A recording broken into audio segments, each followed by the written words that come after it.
Modern witchcraft and neo-paganism are new forms of spiritual expression that are nevertheless inspired by ancient forms and long-standing legends. In the context of 21st century culture, they constitute a new and still evolving paradigm for spiritual expression and the search for meaning. Did people call themselves witches long ago? Probably not. We do know that most of the people who were tortured, torched, drowned, crushed, and otherwise subject to unimaginable cruelty during the medieval witch craze were Christians who ran afoul of a disgruntled or paranoid husband or neighbor, or whose reputation as a healer or curse lifter cast suspicion on them. That's not to say that people did not practice magic.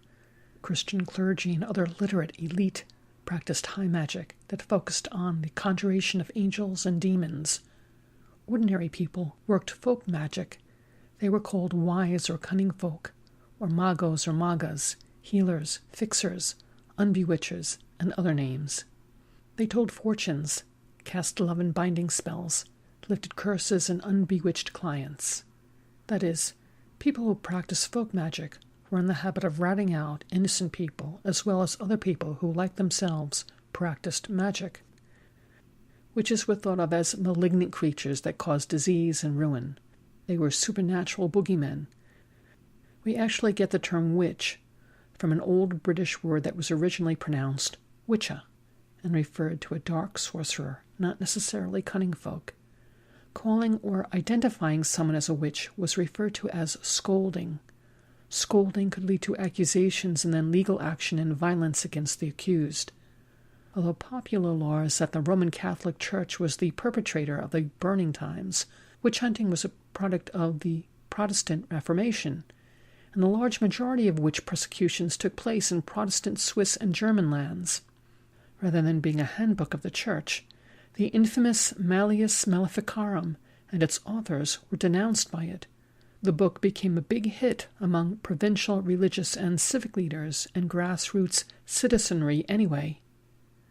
Witch confessions were obtained through intense torture, in which the accused were fed statements and repeatedly abused until they agreed to the accusation. Modern witchcraft and neo-paganism are products of the occult revival and the Romanticist era that emerged in the 19th century. Romanticist artists and writers envisioned a past that was an idyllic country life full of magic and mystery, in which people lived naturally and worshipped elemental spirits and Mother Nature. Rural folk magic was romantically equated with witchcraft. People began to form small occult enclaves and covens, with some claiming initiatic hereditary know-how. Enter Gerald Brousseau Gardner, who establishes a witch religion with rites and doctrines that draw from Freemasonry, Thelema, the Gospel of Aradia, and the speculative work of anthropologist Margaret Murray. The movement ultimately comes to be called Wicca. Circle casting, custom of ceremonial magic, becomes central to Wiccan rites, as does ritual nudity, the reverence of a goddess associated with the moon and a horned nature god, and symbolic or actual hieros gamos, that is, sexual intercourse enacted as a sacrament.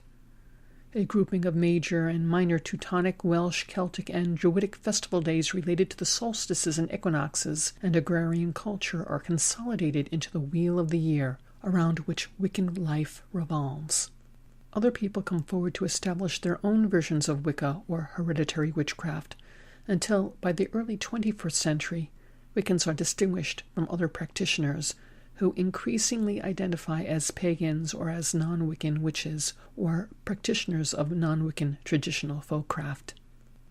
If you would enjoy this brief presentation, visit me at www.sorcerersandmagi.com for a link to a free download of a PDF booklet, What I Know About Witches, and for information on upcoming free booklets and my other work, including spiritually and magically inspired fiction.